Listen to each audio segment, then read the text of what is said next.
अस्सलाम मुनीब। और अब हम बात करेंगे डाइटरी असेसमेंट के मुतालिक।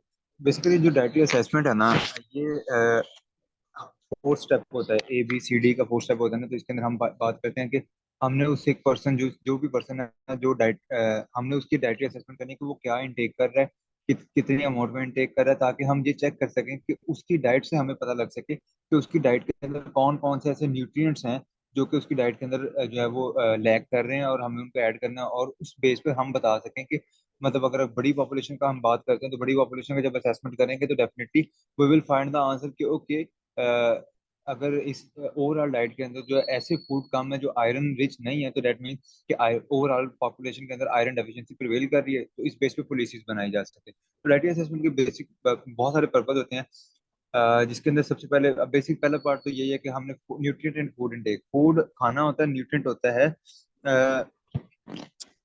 फूड होता है खाना, जबकि न्यूट्रिएंट का मतलब ये होगा कि जो भी इसके अंदर विटामिन सी है, विटामिन है, मिनरल्स हैं, बाकी मतलब न्यूट्रिएंट लेवल पे आके का प्रोटीन फैट है, तो उन सारी चीजों की बात आप कर सकते हो।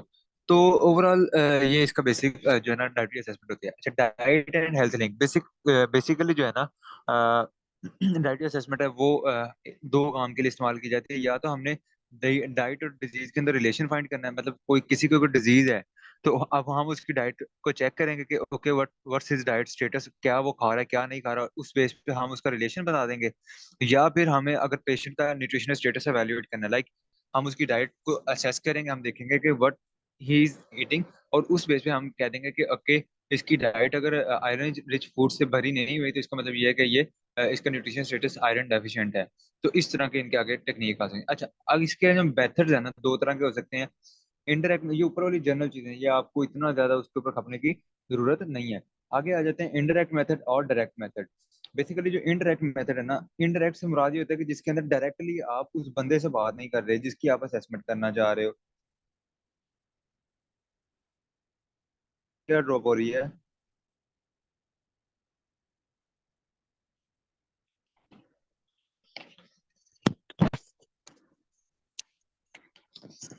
जो है ना आपका इनडायरेक्ट मेथड है, इनडायरेक्ट मेथड के अंदर बेसिकली आप उस बंदे से डायरेक्टली बात नहीं करते, सर आप आवाज बहुत जो है ब्लरी आ वो रही है आपकी ना, डिस्टोर्टेड आ रही है।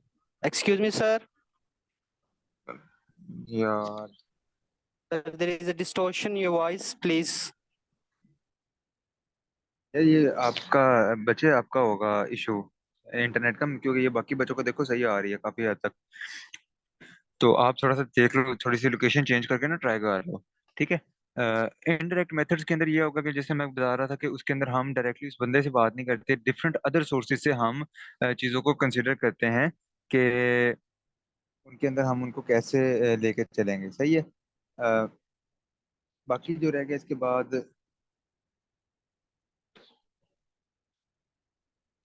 अच्छा इनडायरेक्ट मेथड हो गए। अच्छा, इसके अंदर जिस तरह फूड बैलेंस शीट है एक, house hold consumption and expenditure सर्वे है, ये दो है, ठीक है। ये दोनों चीजें जो हैं ये इसको मैं डिटेल से एक्सप्लेन करूंगा। सॉरी यार, सारी डिस्ट्रॉशन कर दी है। कौन था ये बंदा?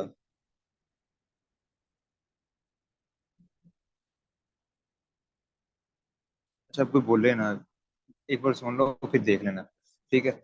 फूड बैलेंस शीट बेसिकली ये होती है कि इसके अंदर हम इस चीज की बात करते हैं कि एक कंट्री के अंदर फूड अवेलेबल कितना है और कंजम्पशन कितनी है। मतलब अवेलेबल से मुराद ये है कि कितना प्रोड्यूस हो रहा है, प्रोड्यूस भी हो रहा है, जाहिर बात है, हम खुद भी प्रोड्यूस करते हैं, इंपोर्ट भी करते हैं हम। उसके अलावा कुछ चीजें मतलब स्टॉक में ऐड होती हैं, कुछ चीजें स्टॉक से बाहर निकाले जाते हैं।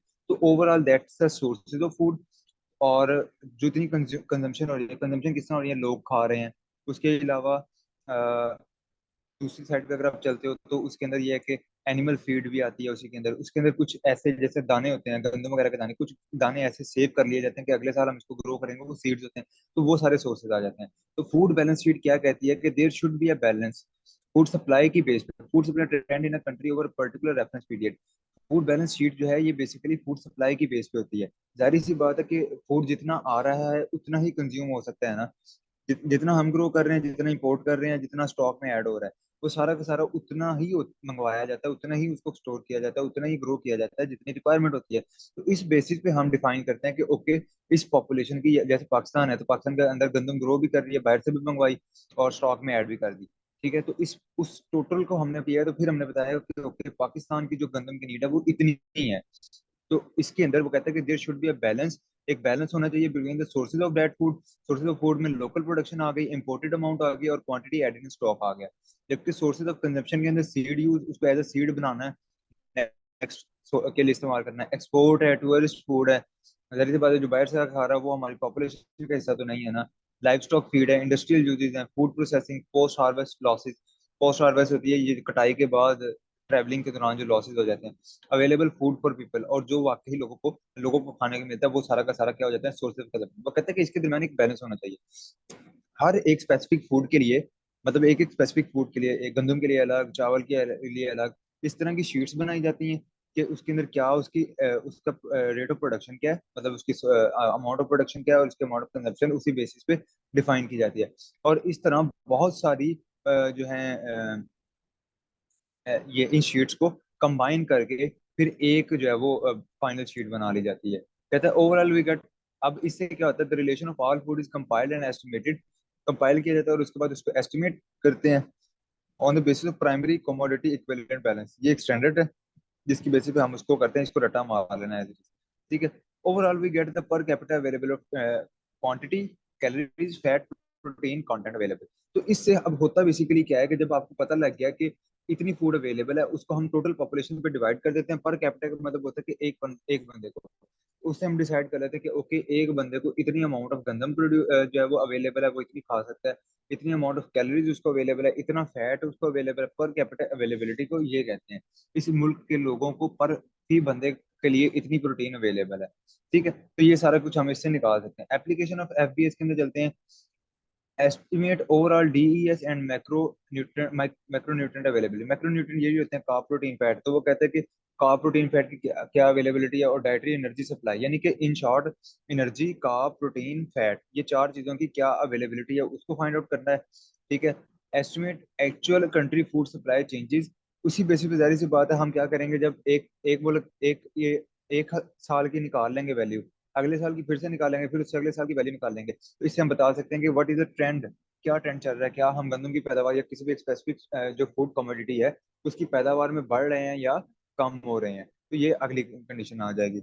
उसके बाद जब अगर हम उससे आगे चलते हैं, उसके अंदर ये होता है कि ये एप्लीकेशन ये होगी, उसी बेसिस पे क्या होगा, गवर्नमेंट अपनी पॉलिसीज बनाएगी कि अगर गंदम की पैदावार कम हो रही है तो वो पॉलिसी बनाएगी कि गंदम की पैदावार को बढ़ाया जाए ताकि बीमारियों वगैरह से बचा जा सके, बीमारियों से बचा जा सके। उसके अलावा अगर कोई स्पेसिफिक न्यूट्रिएंट का इंटेक नहीं किया जा रहा तो उस केस में बीमारियों से, स्पेसिफिक न्यूट्रिएंट की बीमारियों से बचा जा सके। It give estimate of malnutrition, hunger, import dependence and self sufficiency. और इसी बेसिस पे जाहिर सी बात है उसके अंदर फिर जब हमें पता होगा कि हमारी रिक्वायरमेंट पूरी नहीं हो रही तो उसी बेसिस पे हम बताएंगे कि मैल न्यूट्रिशन और हंगर के चांसेस आ सकते हैं। इम्पोर्ट डिपेंडेंस के हमें हो सकता है बाहर से मंगवानी पड़े।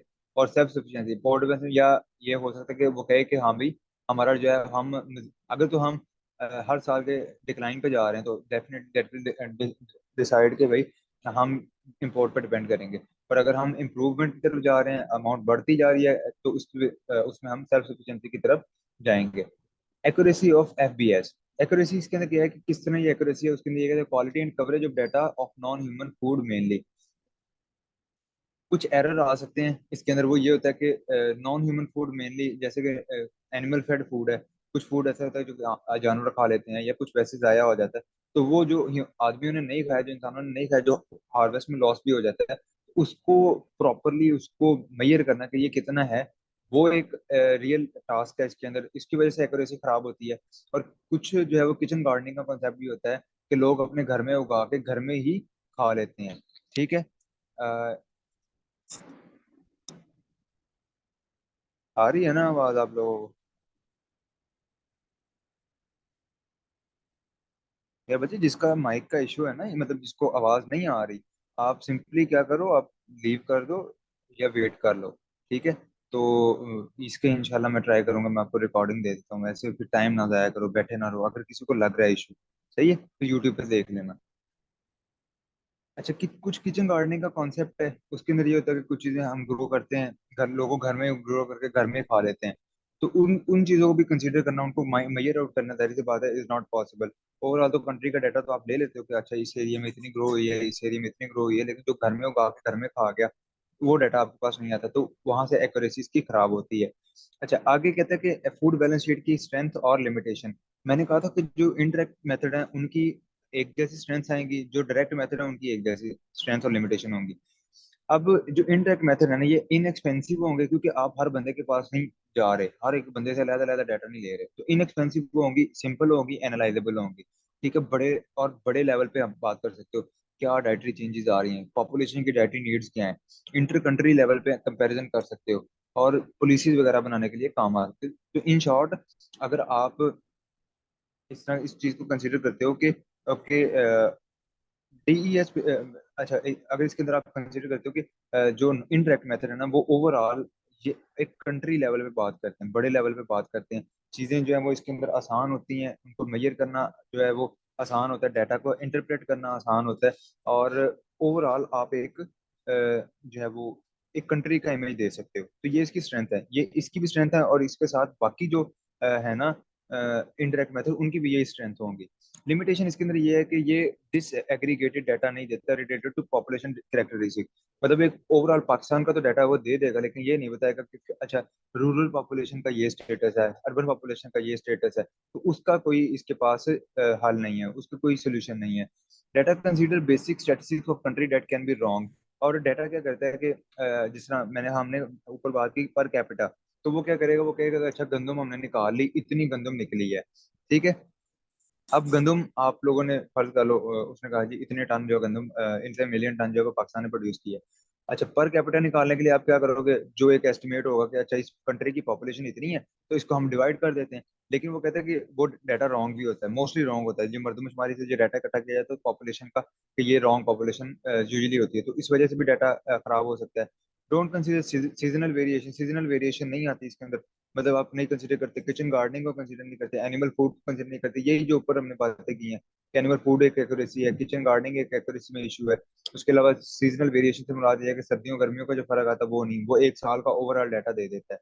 Give data on food production and distribution but not actual use. ये सिर्फ ये बताता है कि प्रोड्यूस कितनी हुई और लोगों के घरों तक कितनी गई, आगे लोगों ने कैसे इस्तेमाल की, किस बंदे ने कितनी इस्तेमाल की, जानवरों को कितनी चली गई, और जाया कितनी होगी, उसका कोई यूज, कोई डाटा ये नहीं देता। तो इन शॉर्ट, जो अगर आपको ये आ जाता है, तो आपने इसके अंदर क्या लिखना है, आपने ये बताना है कि there should be a balance between the sources of production and the sources of consumption. इनके दरमियान एक बैलेंस होना चाहिए, और इसके एप्लीकेशन यही है कि ओवरऑल एक कंट्री का स्टैटिस्टिक्स फाइंड करने के लिए कि क्या ओवरऑल कंट्री की एनर्जी, कार्ब, प्रोटीन, फैट की क्या अवेलेबिलिटी है, और हम क्या बेहतरी की तरफ जा रहे हैं या तनज़ली की तरफ जा रहे हैं, इस चीज़ को एस्टिमेट करना होता है।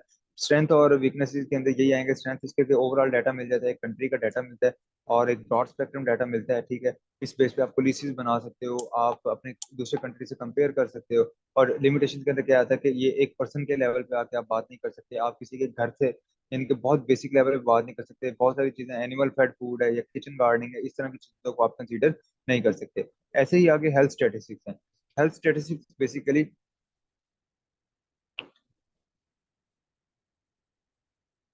इससे भी आप बता सकते हो कि ओके, लोगों की क्या डाइट असेसमेंट है। हेल्थ स्टेटिस्टिक्स में राजी है कि आप ओवरऑल देखो, जिस तरह एनएनएस नेशनल न्यूट्रिशन सर्वे हुआ था, अ, जो एनएनएस था ना, उसके अंदर ये था कि बताया गया था कि पाकिस्तान के अंदर आयरन डेफिशिएंट इतने बैठे हुए हैं, पाकिस्तान के अंदर ये वाली विटामिन ए की डेफिशिएंसी इतनी ज्यादा प्रिवेल करी है, तो वो ओवरऑल डाटा होता है। तो इस तरह के डाटा को इकट्ठा किया जाता है, और उस पे बताया जाता है कि अच्छा, जैसे आयरन डेफिशिएंसी को अगर हाईलाइट कर लिया गया था, तो एट द एंड वो क्या कहेंगे, ओके, आयरन डेफिशिएंसी की वजह से ये इशू आया था, तो अब हमें आयरन को फोर्टिफिकेशन के मुतालिक जो है ना वो चीजों को यहाँ पर लेके आना चाहिए, और लोगों को जो है ना वो चीजें देनी चाहिए कि आयरन फोर्टिफाइड चीजों, आयरन से रिच जो फूड की इंकरेजमेंट की जानी चाहिए, ठीक है। तो हेल्थ स्टैटिस्टिक्स के अंदर होम डिलीवरी, घर में कितनी डिलीवरी होगी, अंडरवेट बर्थ कितनी हुई, weight bearing babies, illegal birth, birth to teenage mother, यानी कि यंग मदर्स को जो बहुत जवान माएँ होती हैं, टीनेजर, यानी कि बहुत छोटी जो एज में जिनकी शादी हो जाती है, तो उनके बर्थ जो होती हैं, उनके जो बच्चे होते हैं वो कमजोर होते हैं, तो इन सारी चीजों को कंसीडर किया जाता है। इस बेसिस पे फिर एक कंट्री की स्टैटिस्टिक्स निकाली जाती है कि हेल्थ स्टेटस क्या है। तो अगर बहुत लो हेल्थ स्टेटस होता है, या डेथ सर्टिफिकेट्स की अमाउंट से भी देखा जाता है कि डेथ लेवल अगर ज्यादा है, इस बेसिस पे फिर पॉलिसीज बनाई जाती हैं, और ताकि जो है वो बेटरमेंट की तरफ जाया जा सके। ठीक है। और डाटा कहाँ से लिया जा सकता है? पब्लिक हेल्थ डिपार्टमेंट से लिया जा सकता है, वेल चाइल्ड क्लिनिक्स होते हैं, इस तरह के दो डिपार्टमेंट हैं जिनसे डाटा लिया जा सकता है। नेक्स्ट है, अच्छा एक क्वेश्चन बीच में आया था, डीईएस। डीईएस है dietary energy supply. Dietary energy supply से मुराद ये, देखो हर चीज जो भी आप खा रहे हो, मैक्रोन्यूट्रिएंट, कार्ब, प्रोटीन, फैट, वो एनर्जी देती है। तो ओवरऑल आप डिसाइड करते हो कि ओके, इस मुल्क में पर पर्सन कितनी एनर्जी, कितने किलो कैलोरीज एनर्जी, आपको कैलोरीज का concept पता होगा ना, कि 2000 कैलोरीज का डाइट प्लान बना दें, 3000 कैलोरी का डाइट प्लान बना दें। उस बेसिस पे वो डिसाइड करता है कि ओके, पर पर्सन कितनी कैलोरीज अवेलेबल है, मतलब कि कितना फूड अवेलेबल है। इन जनरल फूड अवेलेबल है, जब फूड को कैलोरीज में कन्वर्ट कर लेते हो तो आप कहते हो कि कितनी कैलोरीज अवेलेबल है, दैट इज डीईएस। आगे है H C E S, household consumption and expenditure सर्वे।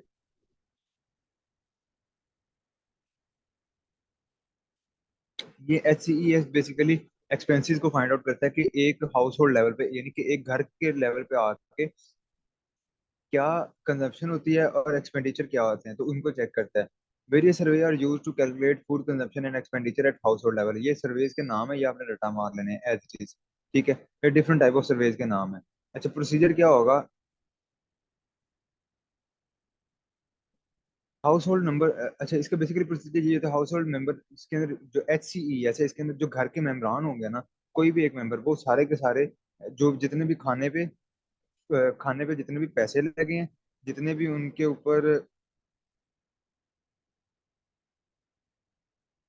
अच्छा मैं बताता हूँ, जो amount of food, type of food, और जितने भी उस पर पैसे लगे हैं, ये तीनों चीजें घर का एक मेंबर रिकॉर्ड करता है, मतलब लिखता जाता है एक स्पेसिफिक टाइम पीरियड के लिए, एक हफ्ते के लिए, एक साल, मतलब एक महीने के लिए वो रिकॉर्ड करता है।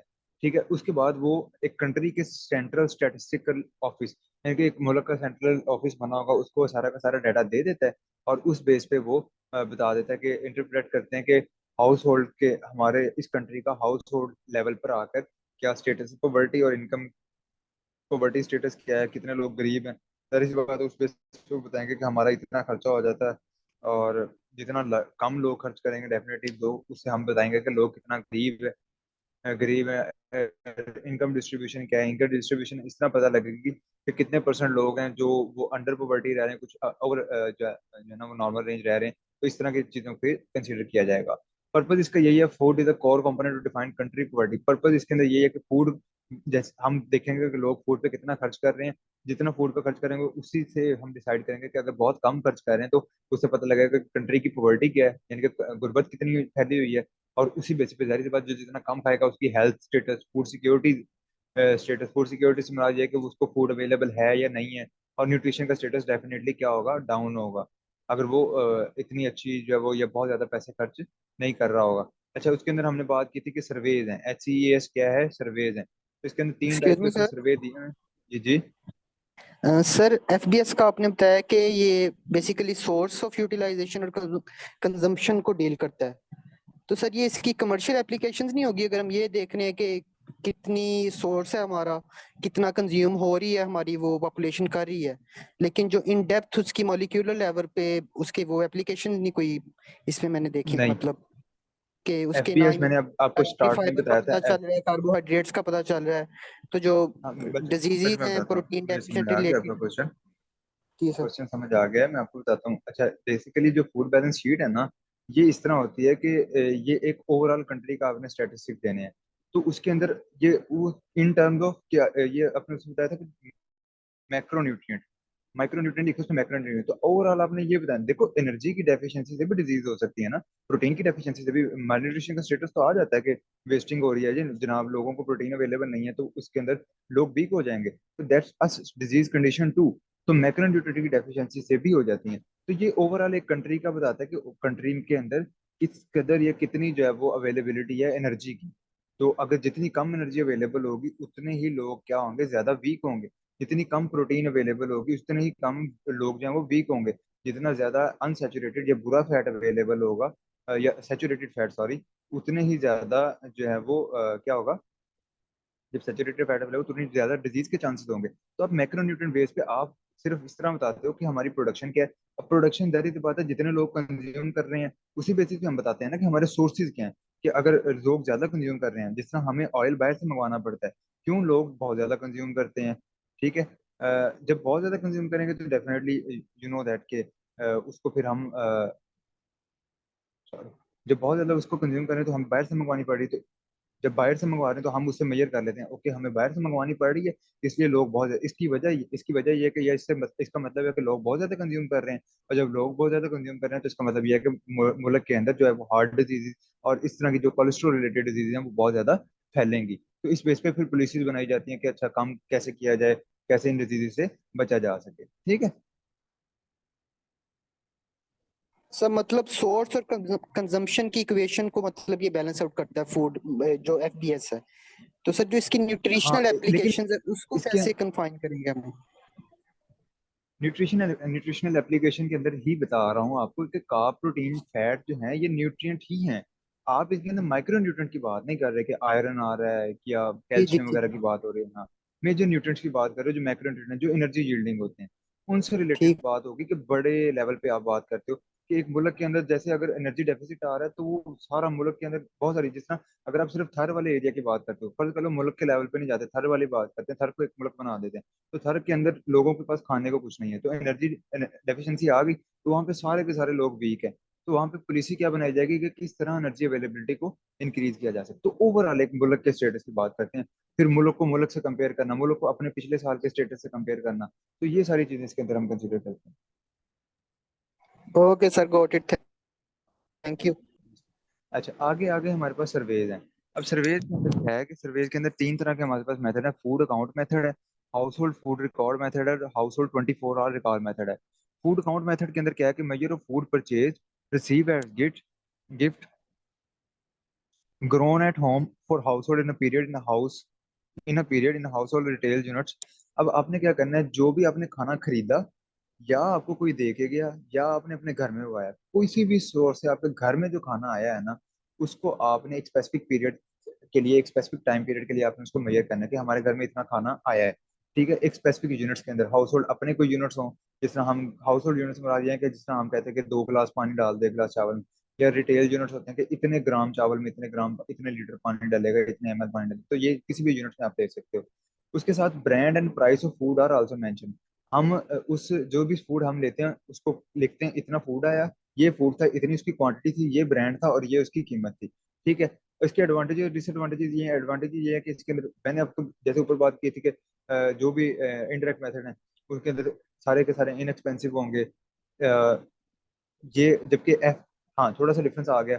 अब इसके अंदर देखो कि जो एफबीएस थी, जो फूड बैलेंस शीट थी, उसकी लिमिटेशन थी कि ये सीजनल वेरिएशन को कंसीडर नहीं कर रहा, जबकि जो सर्वेज हैं वो सीजनल वेरिएशन को क्या कर रहे हैं, कंसीडर कर रहे हैं। Represent data related to income and geography. Basically जब आप हाउस होल्ड लेवल पे आ गए हो ना, ये जो एच सी ई एस है, ये हाउस होल्ड लेवल की बात हो रही है। तो जब आप हाउस होल्ड लेवल पे आ गए हो तो आप फिर एक एरिया वाइज भी बात करते हो कि गाँव के जो घर थे उनके अंदर ये लेवल था, जो शहर के घर थे उनके अंदर ये लेवल था। डिसएडवांटेजेस के अंदर ये है, no information individual data, still individual data नहीं है, एक एक बंदे का डाटा नहीं है, एक घर का डाटा है कि एक घर के अंदर इतना फूड जा रहा है। ठीक है। और ओवरऑल डाइटरी पैटर्न चेंजेस को भी नहीं ये डिसाइड करता कि इतना ज्यादा, इतना लंबा तो ये होता नहीं, आप एक थोड़े से टाइम के लिए बता रहे। डाइटरी पैटर्न चेंजेस होती हैं कि लोगों के खुराक के अंदर, खाने पीने के अंदर क्या चेंजेस आई हैं, तो उन सारी चीजों का आपने कंसिडर करना होता है। सही है। अच्छा, उसके बाद आगे आप चलते हो तो आगे आ जाती है हमारे पास household food record method. Complete record of food consumption of 1 week taken by measuring actual weight or volume of meal before serving। Household food record। अब इसके अंदर क्या किया जाता है कि एक हफ्ते के लिए ना खाना, खाने का एक्चुअल वेट, जो उसका असल वजन होता है ना, उसको मेजर करके उसको फिर हम क्या करते हैं, उसको मेजर करके अपने पास रख देते हैं। उसका वेट या वॉल्यूम, अगर पिया है कोई चीज पिए तो वो वॉल्यूम होगा, और अगर वजन वैसे खाइए तो उसका वजन होगा। ठीक है। बिफोर सर्विंग यानी कि बन गया है, लेकिन सर्व करने से लोगों को देने से पहले उसको मेजर कर लेते हैं। Record include the food procured, food procured से मुराद है खाना जो हमने लिया, जो भी खाना सर्व किया गया।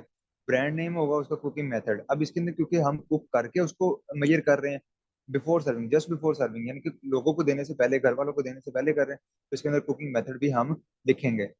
कंपोजिट डिशेस, कुछ ऐसी डिशेस होती हैं जो कि जिसके अंदर बहुत सारे इंग्रेडिएंट होते हैं, उसके अंदर आप सारे के सारे इंग्रेडिएंट लिखोगे, पहले इंग्रेडिएंट को मेजर करोगे फिर फाइनल डिश को मेजर करोगे कि इंग्रेडिएंट का वेट ये था, फाइनल डिश का वेट ये था।